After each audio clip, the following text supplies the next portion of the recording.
السلام علیکم ناظرین، تعلیم اسپیشل میں آج ہم گفتگو کریں گے نظام تعلیم میں دینی تعلیم کے حوالے سے۔ ہمارے پاس جو شخصیت تشریف رکھتے ہیں، یہ بہت ہی محترم قابل احترام شخصیت ہمارے اسٹوڈیو میں اس وقت موجود ہیں۔ میں آپ کا ان سے تعارف کراتا ہوں۔ ڈاکٹر حماد لکھمی صاحب، ڈین ہے اسلامک اسٹڈیز پنجاب یونیورسٹیز کے۔ ڈاکٹر صاحب بہت شکریہ، آپ ہمارے قیمتی وقت سے آپ اپنا ٹائم نکال کے لے۔ بہت شکریہ سر۔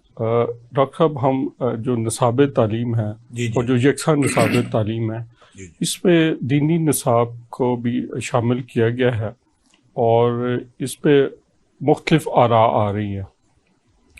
ایک آراء تو یہ ہے کہ یہ اس طرح کے نصاب میں بچوں پرائمری اور پھر ہائر سیکنڈری، پھر انٹر لیول، گریجویشن لیول پہ پڑھانے سے مذہبی انتہا پسندی کی طرف ہم نکل جاتے ہیں۔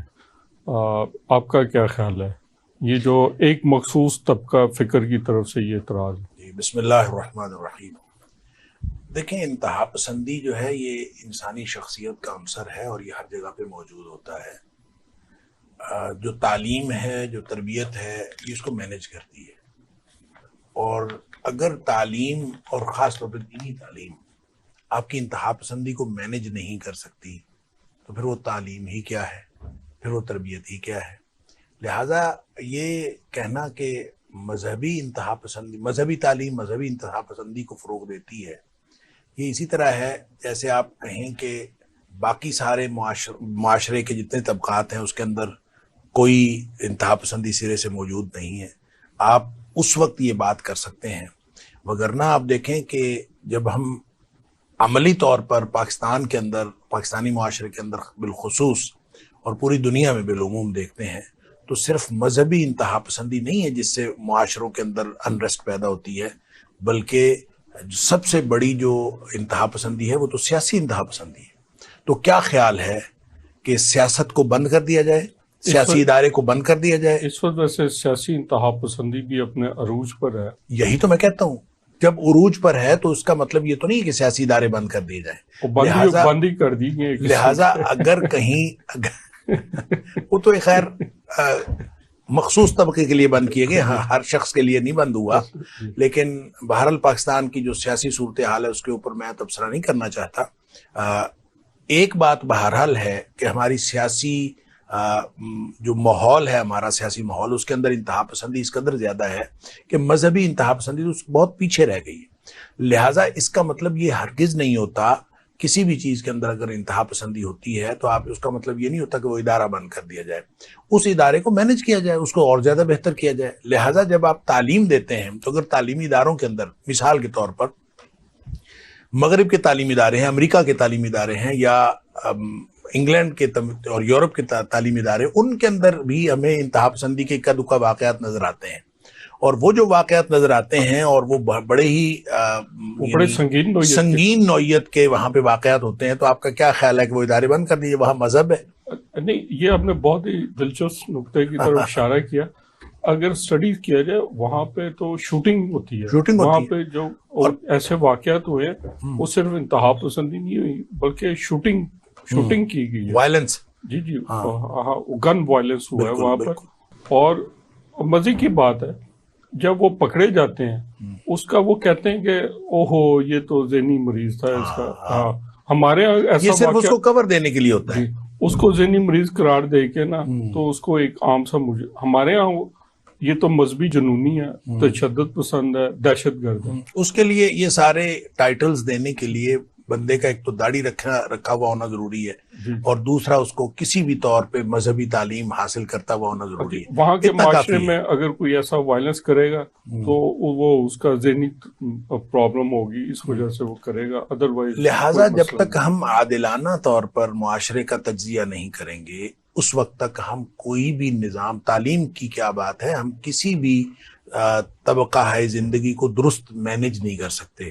لہٰذا جب آپ نے تعلیم کو مینج کرنا ہے اور تعلیم کی بات کر رہے ہیں تو آپ جب عادلانہ تبصرہ کریں گے تو آپ کو پوری دنیا کے اندر یہ واقعات ملتے ہیں جو انتہا پسندی کے واقعات ہوتے ہیں، تو اس کا مطلب یہ نہیں ہے کہ تعلیمی ادارے بند کر دیے جائیں، بلکہ تعلیمی اداروں کے اندر بہتر تعلیمی سہولیات اور بہتر تربیت کرنی چاہیے۔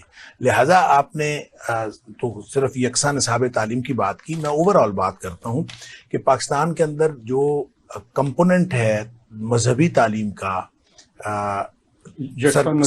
یکساں نصاب میں بھی اور سرکاری تعلیمی اداروں میں بالعموم، اور یکساں نصاب کے اندر بالخصوص، وہ تو بہت ہی تھوڑا ہے، مائنر سا کمپوننٹ ہے۔ اس کے ساتھ آپ کہیں کہ اس وجہ سے مذہبی انتہا پسندی شروع ہو جائے گی، آپ کسی ادارے کے اندر آپ کو کوئی انتہا پسند مل جائے تو آپ کہیں کہ یہ فزکس پڑھتا تھا اس لیے اس کے اندر انتہا پسندی ہوگی، یہ کیمسٹری پڑھتا تھا اس لیے انتہا پسندی ہوگی۔ انتہا پسندی ہر شخص کے اندر ہوتی ہے، مینج کرنا پڑتا ہے، اس کے اندر والدین کام کرتے ہیں، والدین کی تربیت کام کرتی ہے، اس کا براٹ اپ کام کرتا ہے، پھر اس کے اندر جو اسکول ایجوکیشن ہے وہ کردار ادا کرتی ہے، پھر جا کے ہائر ایجوکیشن کے ادارے آتے ہیں، اور ہائر ایجوکیشن کے اداروں کے اندر اگر آپ مذہبی تعلیم کا عنصر نہیں رکھیں گے تو اس کا مطلب یہ ہوگا کہ آپ کو اس بات سے کوئی کنسرن نہیں ہے کہ لوگ مسلمان رہیں یا نہ رہیں، آپ کو اسلامی جمہوریہ پاکستان کی جو اسلامی کمپوننٹ ہے اس کے ساتھ آپ کا کوئی تعلق نہیں ہے۔ جب آپ اس کے ساتھ تعلق رکھیں گے تو آپ کو بچوں کی مذہبی تعلیم کی فکر کرنی پڑے گی، اور ان کو مذہبی تعلیم شروع سے لے کر آخر تک دینی پڑے گی، اگر آپ اسلامی جمہوریہ پاکستان کا نصاب بنا رہے ہیں، چاہے وہ یکساں تعلیمی نصاب ہو اور چاہے وہ علاوازی ہو۔ ڈاکٹر صاحب، ہمارا آئین ہے اور ہماری اسٹیٹ جو ہے وہ اسلامک اسٹیٹ ہے، اور تمام دنیا میں جب بھی کوئی نصاب تعلیم بنایا جاتا ہے تو وہ آئین کے مطابق بنایا جاتا ہے۔ بالکل صحیح۔ تو جب ہمارا آئین ہے اور اس کا پریمبل ہے، قرارداد مقاصد ہے کہ یہ ملک ایک مقصد کے تحت بنا تھا، اور اس کا آرٹیکل 2 ہے کہ ہمارا اسٹیٹ کا مذہب کیا ہوگا۔ اگر اس وقت کے اس کے مختلف بھی آوازیں اٹھتی ہیں لیکن وہ اٹھتی نہیں، آئین تو آئین ہے، آئین تو آئین ہے، اس کے مطابق ہی چلے۔ بالکل صحیح۔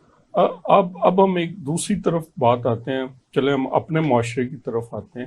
ہمارا جو دینی کمپوننٹ ہے یکساں نصاب تعلیم میں، وہ ہے، اس سے ہم یہ توقع کرتے ہیں کہ ہمارے جو بچے یہ انٹر بی اے تک پڑھیں گے وہ کم از کم دین کے حوالے سے دین کے ساتھ جڑیں گے، لیکن وہ انٹر بی اے تک کرنے کے بعد بھی، یہ کمپوننٹ پڑھنے کے بعد بھی دین کے ساتھ اس طرح جڑتے نہیں ہیں، اور وہ دیکھا جاتا ہے وہ ٹک ٹاک بنا رہے ہوتے ہیں، یوٹیوب پہ، فیس بک، ان سے جڑے ہوتے ہیں، اذان کا وقت ہوتا ہے نماز کی طرف نہیں جا رہے ہوتے۔ یہ کیا ہم اس کو بطور ایک مضمون ہی لے کے چل رہے ہیں یا کچھ دین کی طرف ان کو جوڑنے کی بھی کوشش ہو رہی ہے؟ دیکھیں، بات یہ ہے کہ ہماری جو پڑھنے کی چیز ہے وہ اسلام ہے، وہ اسلامیات نہیں ہے۔ ہمارا اسلام، اس کا تعلق زندگیوں کے ساتھ ہے، فزکس پڑھنے والے کی زندگی کے ساتھ بھی ہے، میڈیکل سائنس پڑھنے والے کی زندگی کے ساتھ بھی ہے، انجینئر کے ساتھ بھی ہے، وہ جس بھی طبقے کے اندر وہ پرفارم کر رہا ہے اس کے ساتھ، اس کی زندگی کے ساتھ تعلق تھا۔ اب ہم نے اس کو اسلام کو اسلامیات بنا دیا۔ جب یہ اسلامیات بنا ہے، یہ بس بننا نہیں چاہیے تھا اس کو اسلام، تو اسلام وہ اس کو اسلام کو اسلامیت کہنا، محدود کرنا، یہ دین ہے بیسیکلی۔ میں یہی عرض کر رہا ہوں کہ اس کا تعلق تو تھا تمام لوگوں کی زندگی سے۔ جب یہ اسلامیات بنا ہے تو یہ ایک سبجیکٹ بن گیا ہے، محدود ہو گیا۔ جب یہ سبجیکٹ بنا ہے تو یہ باقی سبجیکٹس کے ایٹ پار آ گیا ہے، اب یہ دوسری سبجیکٹ سے برابر، جیسے کیمسٹری پڑھ رہے ہیں، جیسے فزکس پڑھ رہے ہیں، جیسے میتھمیٹکس پڑھ رہے ہیں، ایسے اسلامیات پڑھ رہے ہیں۔ لہٰذا جس طرح میتھمیٹکس پڑھنے والے کی زندگی میتھمیٹک کے اصولوں کے مطابق ہونا ضروری نہیں ہے، کیمسٹری پڑھنے والے کی زندگی اس کے مطابق ہونا ضروری نہیں ہے، اس کا لائف سٹائل جیسا مرضی ہو وہ اپنی زندگی رکھ سکتا ہے۔ اسی طرح اسلامیات ایک سبجیکٹ بن گیا، اور یہ ایٹ پار آ گیا کہ جب آپ اسلامیات پڑھ رہے ہیں، پڑھا رہے ہیں، آپ اسلامیات کے بہت اچھے سکولر ہیں، تو بھی آپ کی زندگی کے اندر اسلام ہونا ضروری نہیں ہے۔ یہ وہ وجہ ہے کہ آپ کو ایسے ایسے سکولر نظر آتے ہیں جن کی زندگی کے ساتھ دور دور تک اسلام نظر نہیں آتا، لیکن وہ اسلامیات کے سکولرز ہوتے ہیں، اور اسلامیات کے پروفیسر ہوتے ہیں، اور اسلامیات پڑھانے والے استاد ہوتے ہیں۔ اس لیے جب استاد پڑھانے والا اس کو بطور مضمون لے کے چل رہا ہے، تو جو پڑھنے والا بچہ ہے اس پڑھنے والے بچے کے اوپر بھی اتنے ہی اثرات ہونے ہیں جس طرح کے اثرات استاد ڈالنا چاہتا ہے. تو استاد جو اس کو صرف پڑھانا چاہتا ہے اور اس کو صرف گو تھرو کرانا چاہتا ہے نصاب کی حد تک، اور وہ نصاب کی حد تک گو تھرو کر لیتا ہے، لہٰذا اس کے بعد اس کی تربیت کیسی ہوتی ہے اس کے ساتھ نہ استاد کو کوئی کنسرن ہے، کوئی کنسرن رہا نہیں ہے، اور اسی طرح کوئی کنسرن اس بچے کو بھی نہیں ہے. اس لیے آپ وہ نتائج جن نتائج کو آپ حاصل کرنا چاہتے ہیں، ان نتائج کو اگر حاصل کرنا ہو تو ہمیں واپس ایک دفعہ پھر دیکھنا پڑے گا کہ کیا ہم اسلامیات ہی ہو لیکن اس کا کمپوننٹ تو اتنا ہو کہ جو بچے کی تربیت کے اندر پورا رول پلے کر سکے.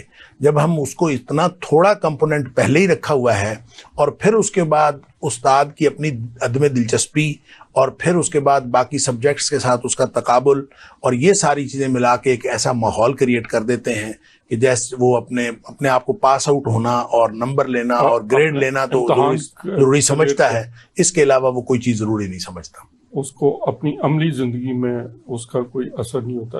آپ جو بات کر رہے تھے بالکل بجا ہے ڈاکٹر صاحب. اس میں جو میں نے مشاہدے میں آئی ہے پرائمری اور ہائر سیکنڈری میں اب جو نئے نصاب آیا ہے اس میں ناظرہ قرآن اور اس کا ترجمہ بھی دیا گیا ہے. اب دیکھا یہ گیا پرائمری اسکول میں یا ہائر سیکنڈری اسکول میں وہی جو اردو یا مطالب یا کوئی ایک ٹیچر جو پڑھا رہا ہوتا ہے وہی ناظرہ قرآن اور ترجمہ یا اسلامیات یا اسپیشلائزڈ ٹیچر نہیں رکھے گئے، اسپیشلائزڈ ٹیچر نہیں رکھے جاتے جو کہ اسلامی رنگ جو ان کا بیان کر سکے، بتا سکے. قرآن ناظرہ پڑھاتے ہوئے اس کا ترجمہ پڑھاتے ہوئے وہ کچھ بیان کر سکے کہ اس کا ہمارا عملی زندگی سے کیا تعلق ہے یا یہ عملی زندگی سے کیا آتا ہے. تو یہ جو ایک ہم نے سلیبس میں ڈال دیا، لیکن ایک سلیبس میں ڈالنا ہے. اسپیشلائزڈ ٹیچر دیکھیں ریسورس پرسن جو ہے وہ زیادہ اہم ہوتا ہے سلیبس سے بھی. آپ اگر ریسورس پرسن ایسا لیں گے جو ڈیڈیکیٹڈ ہے، جس نے اپنی زندگی اسلام کے لیے وقف کی ہوئی ہے، اور وہ جب بچوں کو پڑھائے گا تو نصاب جو بھی ہوگا وہ بچوں کو اسلام کی طرف لے آئے گا. اور اگر آپ نے نصاب جتنا مرضی اچھا بنا لیا، آپ کا ریسورس پرسن یا استاد جو ہے وہ ڈیڈیکیٹڈ نہیں ہے، تو وہ بچوں کو بھی وہی تربیت دے گا جس طرح کی تربیت اس نے اپنی زندگی میں، تو لہٰذا اسلام کے ساتھ اس کا کوئی تعلق نہیں ہوگا. ڈاکٹر صاحب یہی ہمارا مطالبہ ہے کہ اگر آپ نے نصاب تعلیم میں دینی کمپوننٹ ڈالنا ہے تو آپ کا وہاں پہ اسکولوں میں اسپیشلائزڈ ٹیچر ہونے چاہیے جو کہ بچے کو نہ صرف ناظرہ قرآن دینی تعلیم پڑھا سکیں، اس کا صحیح رنگ بھی ان کو دے سکیں، بتا سکیں، تاکہ وہ اس طرح سیکھ سکیں. اور اچھا یہ ایک تو دینی تعلیم ہے قرآن کا، یہ ہے ایک مطالبہ. اور جو کچھ ناقدین ہیں وہ یہ کہہ رہے ہیں کہ اسلام تو بڑا پریکٹیکل مذہب ہے، ٹھیک ہے، عملی زندگی کا ہے، اور عملی زندگی آپ کو پتہ ہے معاشرے سے جڑی ہوئی ہے. اور جو ہمارے تک جن ہستیوں سے اسلام پہنچا ہے وہ بہترین اخلاقی لحاظ سے وہ ہستیاں تھیں، ان کے معاملات تھے، چاہے کاروباری معاملات تھے یا ایک دوسرے سے ملنے کے تھے. معاشرے کا ایک بہترین معاشرہ انہوں نے تشکیل دیا ہوا تھا، عدل و انصاف بھی تھا. تو عملی طور پہ ان بچوں کو ویسے نہیں کچھ سکھایا جاتا. کلاس میں ایک لیکچر دے دیا جاتا ہے. مثال کے طور پہ جب میں اسکول پڑھتا تھا تو ہمارا ایک ہفتہ سوشل ورک ہوتا تھا. ہم پورے اسکول کی صفائی و رنگ کرتے تھے، صفائی کرتے تھے. ایسے مارک ہوتے تھے کہ اس بچے نے کسی کے ساتھ کوئی جھوٹ تو نہیں بولا یا کوئی غلط اپلیکیشن دے کے چھٹی تو نہیں کی، اس چیزوں کے مارکس. تو بچوں کو ہم اس طرح کی تربیت میں نہیں ڈال سکتے تاکہ اخلاقی طور پہ ان کو ہم بالکل ڈال سکتے ہیں. اصل میں مسئلہ یہ ہوتا ہے کہ جب آپ کسی بچے کی تربیت کرنا چاہتے ہیں تو عملیت آتی ہے نظریے کی بنیاد پر، اور نظریہ ہوتا ہے آپ کی موٹیویشن. آپ نے بچے کو کیا موٹیویشن دینی ہے، کیا بنانا چاہتے ہیں. اگر بچے نے میٹرک کر کے یا ایف ایس سی کر کے اس کا خیال یہ ہے کہ میں ڈاکٹر یا engineer Bannu God, not more then that, یا کوئی کہتا ہے کہ میں اس سے آگے جاؤں گا، آج کل آئی ٹی اور کمپیوٹر سائنس کا ہے تو لوگ کہتے ہیں کہ میں اس میں جاؤں گا. اچھا اس کے علاوہ موٹیویشن ہے ہی نہیں. اگر ہماری تعلیم کے اندر آخرت موٹیویشن ہو، یہ پوائنٹس میں اس طرف آ رہا تھا. آخرت اگر اس کے اندر موٹیویشن ہو کہ آپ نے مرنا ہے اور مرنے کے بعد ہم نے جواب دینا ہے، ایک اگلی زندگی ہے، اور اس کی موٹیویشن صرف اسلامیات والا ٹیچر نہ دے بلکہ میتھمیٹکس والا بھی دے، کیمسٹری والا بھی دے، فزکس والا بھی دے، ہر ایک میں اللہ کا پتہ ملتا ہے. دیکھیں جب تعلیم کو سیکولرائز کیا گیا ہے تو صرف ایک ہی کام تو کیا گیا ہے کہ اس میں سے تصور خدا مائنس کر دیا گیا ہے. اگر اللہ کا تصور اس میں رکھا جائے تو سارے کے سارے علوم جو ہیں یہ وحی کی معاونت کرنے والے علوم ہیں. لہٰذا یہ کہنا کہ یہ دین کا نصاب ہے اور یہ دنیا کا نصاب ہے، یہ کہنا یہ ایک اسلامی اصطلاحات نہیں ہے. اسلام نے ایسی کوئی ٹرمینالوجی نہیں رکھی. دین اور دنیا علم ہے، اسلام نے علم رکھا ہے اور اس میں فرق ہے، لیکن وہ فرق مقصدیت کے اعتبار سے ہے. آپ یوں سمجھیں کہ ایک جو العلم قرآن نے کہا، العلم کی ایک اصطلاح استعمال کی ہے، وہ جو نازل شدہ علم ہے، جو اللہ تعالیٰ نے منزل من اللہ علم ہے، جو وحی کا علم ہے، اس کو العلم کہا ہے. وہ العلم. اب العلم کا مقابلہ دنیا کے علوم سے نہیں ہے بلکہ اس کا مقابلہ خواہش نفس سے ہے. قرآن نے اس کا کمپیریزن کیا ہے اور تقابل کیا ہے کہ ایک طرف العلم ہو اور دوسری طرف خواہش نفس کی تکمیل ہو.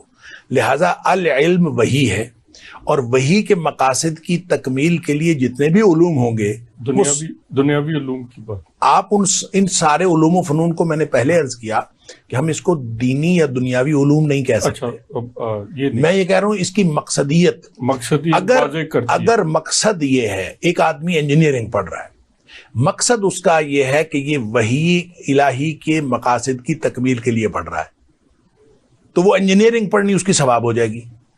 اگر کوئی میڈیکل سائنس پڑھ رہا ہے، کوئی بھی دنیا کا کوئی علم پڑھ رہا ہے اور اس کا مقصد یہ ہو کہ اس نے اللہ تعالیٰ نے جو کچھ نازل فرمایا ہے میں نے اس کے مقاصد کی تکمیل کرنی ہے، اگر اس کے مقاصد کی تکمیل کے لیے پڑھ رہا ہے تو یہ عین دینی علم ہے. اس کے مقابلے میں ہے کہ انسان اپنی خواہش نفس کی تکمیل کے لیے پڑھ رہا ہے.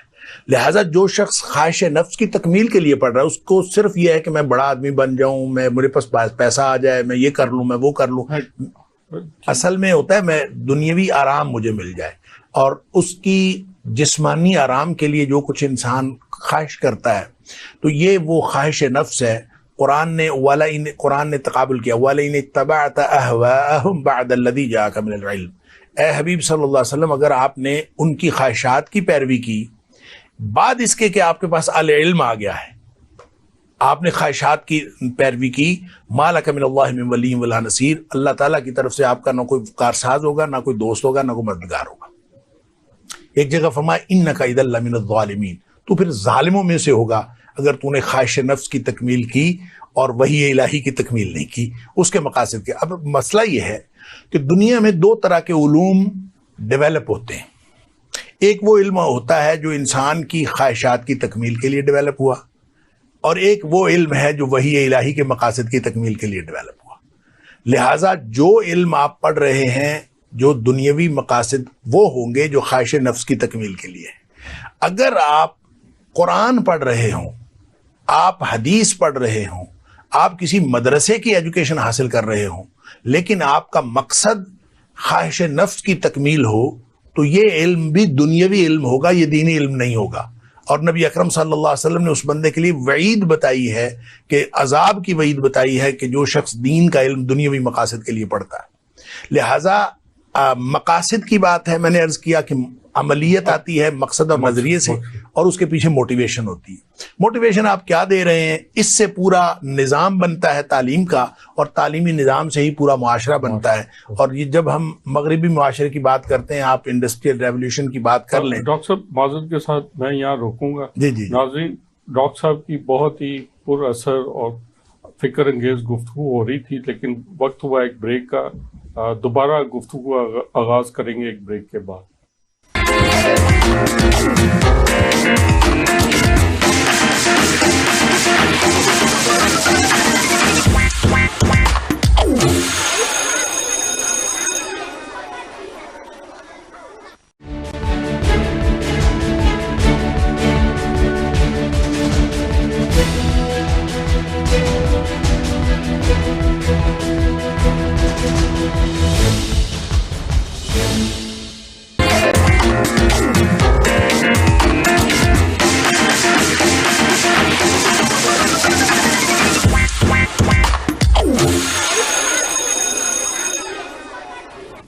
Welcome back. وقفے سے پہلے ڈاکٹر صاحب کی گفتگو جاری تھی, ہم وہیں سے شروع کرتے ہیں. ڈاکٹر صاحب, آپ مقصدیت علم میں مقصدیت کے حوالے سے بات کر رہے تھے. جی, میں ذکر یہ کر رہا تھا کہ دیکھیں انڈسٹریل ریولیوشن ہے اور اس کے بعد پوری جو ٹیکنالوجیکل ترقی ہے مغرب کی جو ہم دیکھتے ہیں, یہ کس لیے ہے؟ اس کا مقصد کیا ہے؟ اس کے پیچھے کیا مقصد ہے؟ معیار زندگی بلند کرنا, معیار زندگی بلند کرنا, اور انسان اپنی کمفرٹ کے لیے, اپنی آسائش کے لیے جو کچھ پڑھنا چاہتا ہے وہ پڑھ رہا ہے, جو کچھ کرنا چاہتا ہے اس پڑھائی کی بنیاد پر وہ کچھ کر رہا ہے. لہٰذا یہ بنیاد میں ہی خواہش نفس کی تکمیل ہے, اس کے علاوہ کچھ اور ہے ہی نہیں. یہی وجہ ہے کہ وہ جو اقبال نے کہا تھا, دیار مغرب کے رہنے والوں خدا کی بستی دکان نہیں. کھرا جسے تم سمجھ رہے ہو وہ ذرے کم عیار ہوگا, تمہاری تہذیب اپنے خنجر سے آپ ہی خودکشی کرے گی. شاخ نازک پہ جو آشیانہ بنے گا ناپائیدار ہوگا. وہ شاخ نازک کیا ہے؟ وہ شاخ نازک یہی ہے کہ آپ آسائش حاصل کرنے کے بعد واٹ نیکسٹ, یعنی جب آپ آسائش حاصل کر لیتے ہیں اس کے بعد آگے, تو آگے کیا ہے؟ آپ کوئی مقصد, یہ کوئی مقصد ہے کہ آپ کو اچھا کھانا مل جائے اور آپ کو اچھی رہائش مل جائے اور کوئی اچھی گاڑی مل جائے, نئی تھرل تراش کرتے, بس اس کے علاوہ کچھ نہیں ہے. یہی وجہ ہے کہ آپ دیکھیں اب جو جتنے زیادہ ترقی یافتہ ممالک ہیں, جاپان ہے, سوئٹزرلینڈ ہے, جن کو ہم بیٹھ کے جو ہمیں فیسینیٹ کرتے ہیں, ان ممالک کے اندر خودکشی جائز ہے, اور وہ سب سے زیادہ خودکشی والے ممالک جو ہیں وہ وہی ہیں. اس لیے کہ آپ نے خواہش نفس پوری کر لی, اس کے بعد آپ نے کیا کرنا ہے؟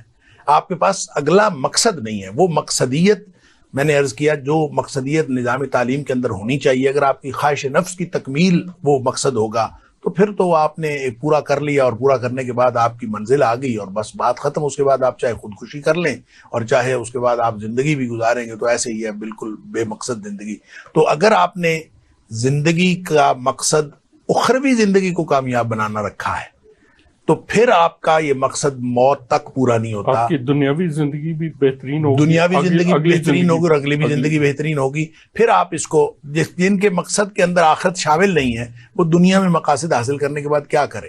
میں ایک بڑی مثال عام طور پہ میں دیا کرتا ہوں. یہ سوشل میڈیا کے اوپر نا ایک کلپ بہت وائرل ہوا تھا کچھ سال پہلے. ایک آدمی جو ہے وہ پانی لگا رہا ہے اور اپنی کسی لا کے رکھتا ہے, تو دیکھتا ہے کہ ایک آدمی جو ہے نا, ایک بچہ, لڑکا, نوجوان, وہ سویا ہوا ہے کھال کے کنارے پہ, وہ جو چاول کا بھوسا ہوتا ہے پرالی, اس کے اوپر سویا ہوا. تو وہ اس کو پنجابی کا کلپ ہے, وہ اس کو کہتا ہے اٹھو فلاں, مطلب کیا نام جو بھی اس کا نام, اس کو کہتا ہے اٹھو کوئی کام شام کر لو. وہ کہتا ہے میں کام اگر کر لوں گا تو کیا ہوگا؟ یہ سب پنجابی میں. وہ کہتا ہے میں نے کام کر لیا تو پھر کیا ہوگا؟ وہ کہتا ہے کہ پھر کوئی کام شام کر لے, تیرے پاس کوئی پیسے آ جائیں گے. وہ کہتا ہے اچھا چل, جب پیسے آ جائیں گے تو پھر کیا ہوگا؟ تو پھر وہ کہتا ہے کہ پھر اس کے بعد آپ بڑا کاروبار کر لینا, شہر چلے جانا. اس نے کہا چلا گیا شہر, پھر کیا ہوگا؟ کہتا ہے پھر تو کاروبار اور بڑا تیرا کاروبار ہو جائے گا, بہت تو بزنس مین بن جائے گا. اس کا بن گیا, پھر کیا ہوگا؟ کرتے کرتے وہ کہتا ہے تیرے پاس گاڑی آ جائے گی, تیرے پاس کوٹھی آ جائے گی, تمام آسائشیں, سب کچھ آ جائے گا. پھر وہ کہتا ہے پھر کسی بڑے گھر تیری شادی ہو جائے گی. کہتا ہو گئی, پھر کیا ہے؟ کہتا پھر موج سے سونا. وہ کہتا ہے مرے میں موج سے سویا ہوا. وہ کہتا ہے موج سے تو سویا ہوا ہوں. اب یہ اندازہ کریں واٹ نیکسٹ. خواہش نفس کی تکمیل ہو گئی, اس کے بعد کیا ہے؟ اس کے بعد کچھ نہیں. آپ دنیا میں ایک ریس کا تصور آتا ہے کہ دوڑ لگاتے. سوانی صاحب, آپ دنیا میں کسی بھی لذت کو لے لیں, لذت کا اینڈ بیزاری ہے.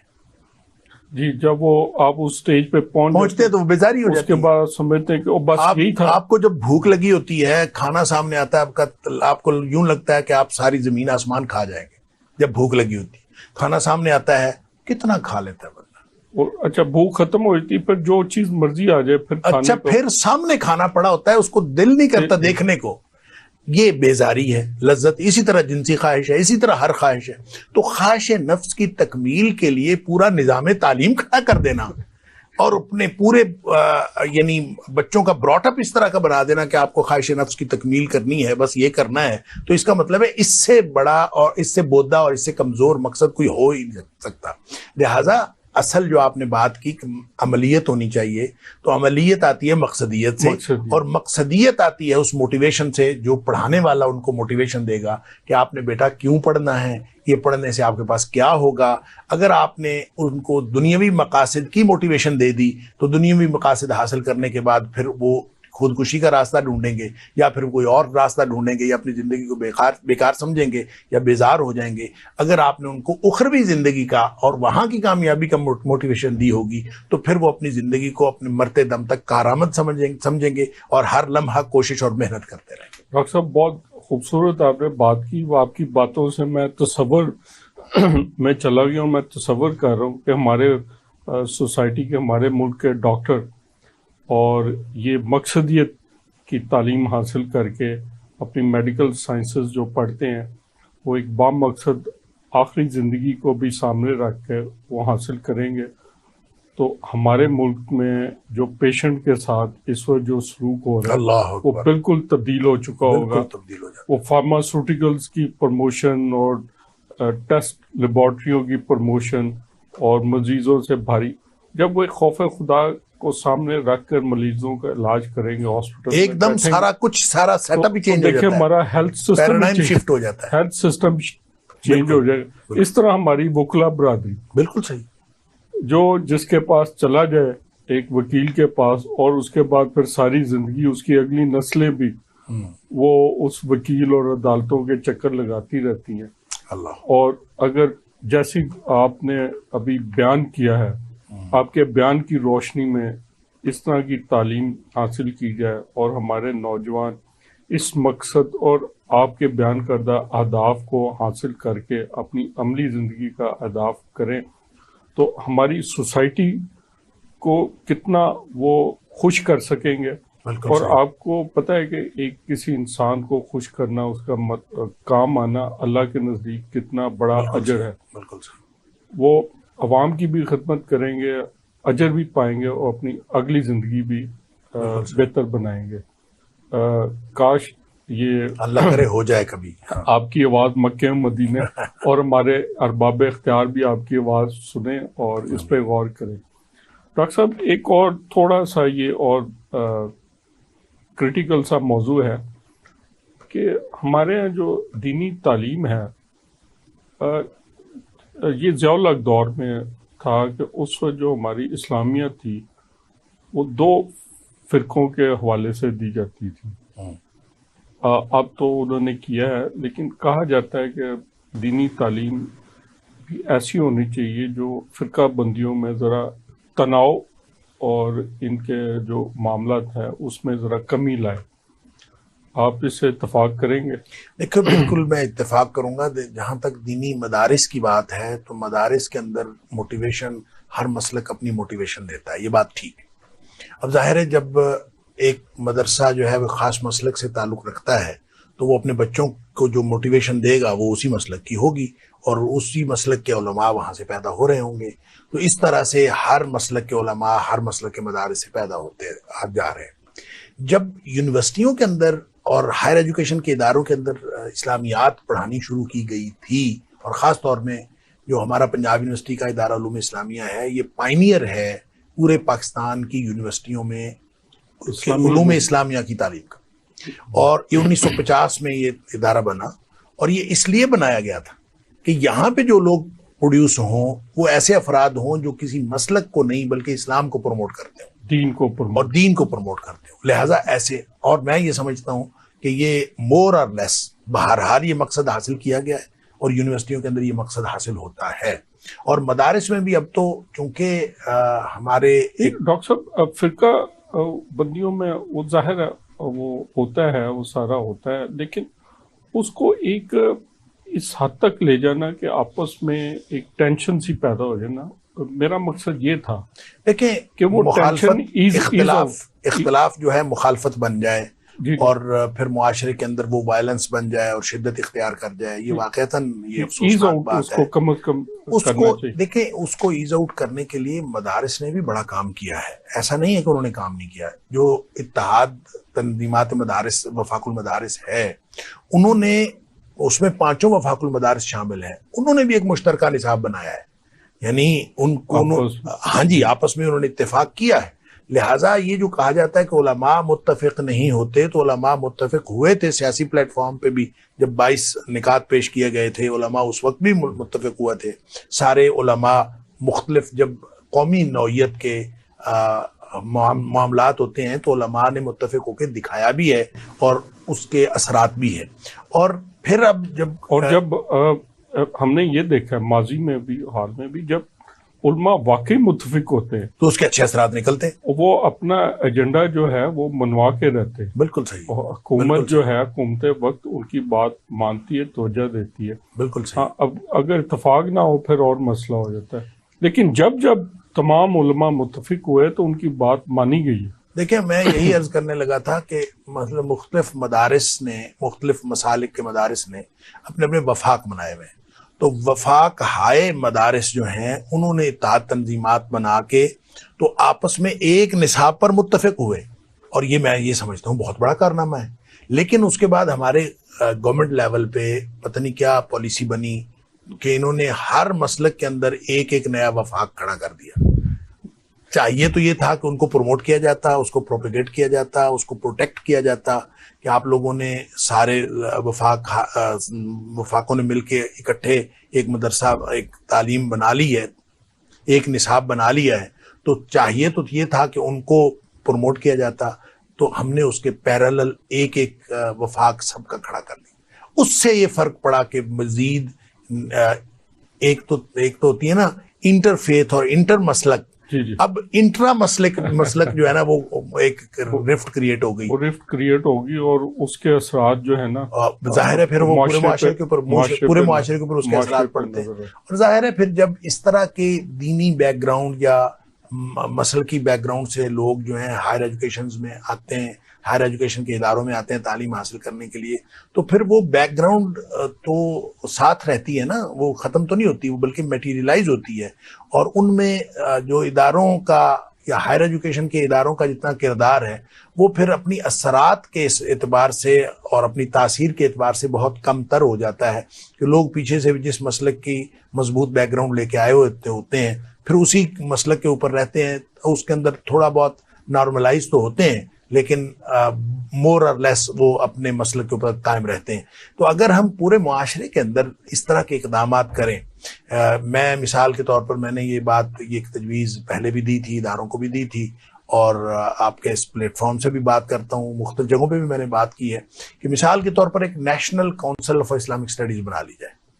جس طرح سے نیشنل طبی کونسل ہے، نیشنل ڈینٹل کونسل ہے، جس طرح سے نیشنل انجینئرنگ کونسل ہے، تو جس طرح سے یہ کونسلز بنی ہوئی ہیں اسی طرح اسلامک اسٹڈیز کی کونسل ہو. ایک بڑی صائب تجویز ہے. اچھا، اور ظاہر ہے یہ بنتی ہے ایکٹ آف پارلیمنٹ سے کونسل بنتی ہے. اس کے اندر اکراس دی بورڈ سارے جو ماہرین تعلیم رکھے جائیں، یونیورسٹیوں کے بھی رکھے جائیں اور مدارس کے بھی رکھے جائیں، اور سب کو اکٹھے ڈیل کیا جائے، مدارس کو بھی اور یونیورسٹیوں کو بھی. اور جب ان کو اکٹھے ڈیل کیا جائے گا تو اس کا نتیجہ کیا ہوگا کہ سب ایک پلیٹ فارم پہ آ جائیں گے. اس کو ایکریڈیٹیشن کاؤنسل قرار دیا جائے کہ وہ ہر یونیورسٹی کی ڈگری کی بھی ایکریڈیٹیشن وہ کاؤنسل دے اور ہر مدرسے کی ڈگری کی ایکریڈیٹیشن بھی وہی دے.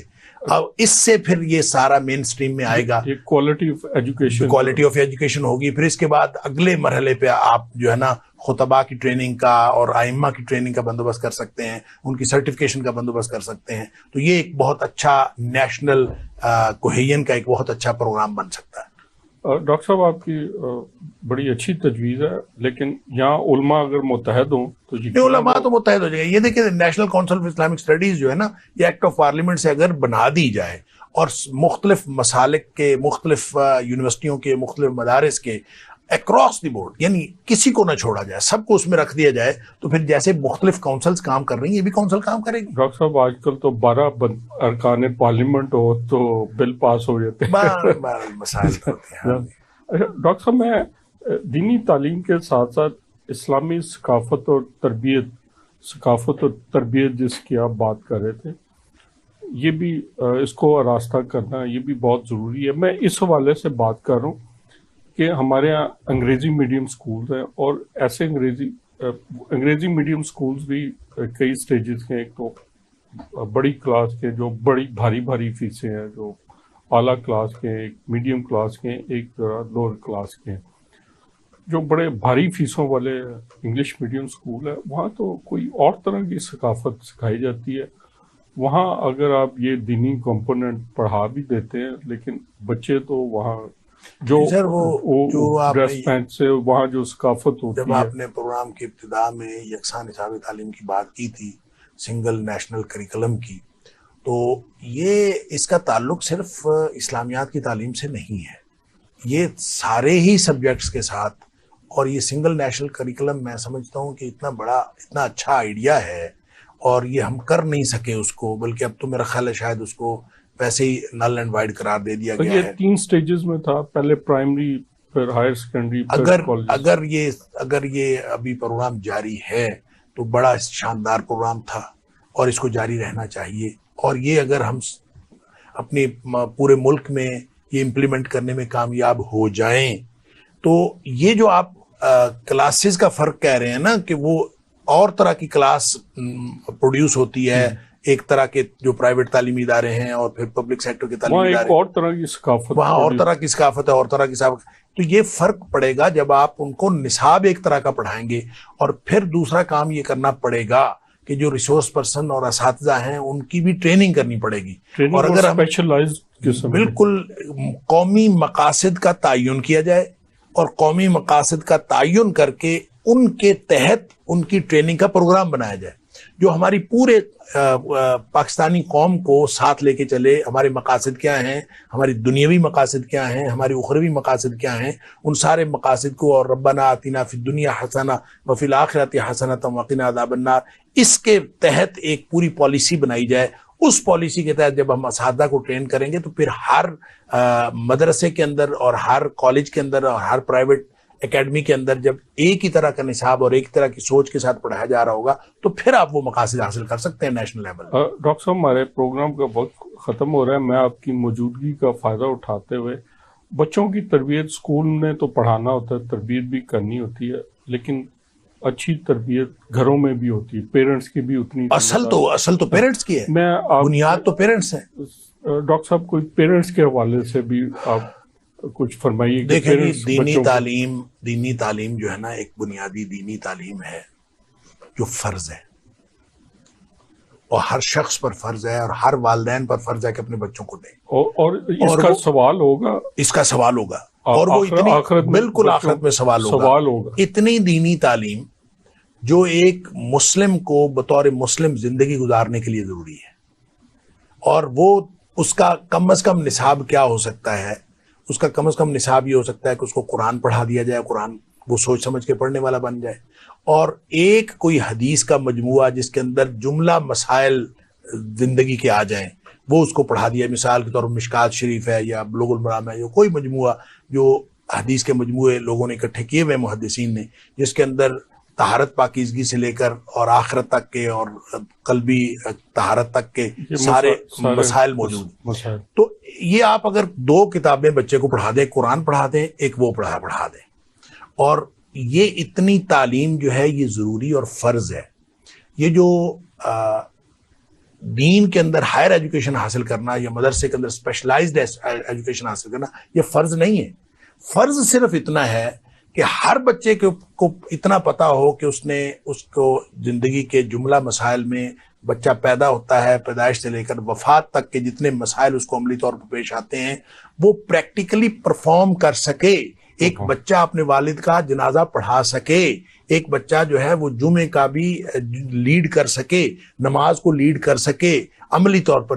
میں گیا کچھ عرصہ پہلے ملیشیا، تو وہاں ایک مسجد کے اندر ہم نماز پڑھنے گئے تو ہمیں لگا کہ یہاں پہ کوئی جنازہ آیا ہوا ہے. تو تھوڑی دیر ہم رک گئے تو پتہ چلا کہ وہ اسکول کے بچوں کو تربیت دی جا رہی تھی کہ جو زخمی ڈیڈ باڈی ہے اس کو نہلانا کیسے ہے، اس کو کفن کیسے دینا ہے، اور اس اسکول کے بچوں کو تربیت یہ دی جائے. تو اصل میں ضرورت یہ ہے کہ جو بنیادی پیدائش سے لے کر موت تک کے مسائل ہیں وہ ہم سارے بچوں کو سمجھا دیں، پڑھا دیں، اور قرآن پڑھنا سکھا دیں. اتنی تعلیم ہم دے دیں باقی بچہ انجینئر بنے، ڈاکٹر بنے، وہ جو مرضی اپنی اسپیشلائز فیلڈ میں جائے، پھر انشاءاللہ وہ مسلمان ہوگا اور اس کے کردار سے وہ خوشبو آئے گی جو اصل میں معاشرے کو بہترین بناتی ہے اور معطر کرتی ہے۔ ڈاکٹر صاحب بہت شکریہ۔ ناظرین، ہمارے پروگرام کا وقت ختم ہو گیا، اور ڈاکٹر صاحب کی باتوں پہ آپ توجہ کیجیے گا، یقیناً اس دنیا میں بھی اور آخرت میں فائدہ ہوگا، اور یہی وہ باتیں ہیں جو ہمیں ہمارا معاشرہ چینج کرنے میں معدب معمل ثابت ہوگی۔ خدا حافظ۔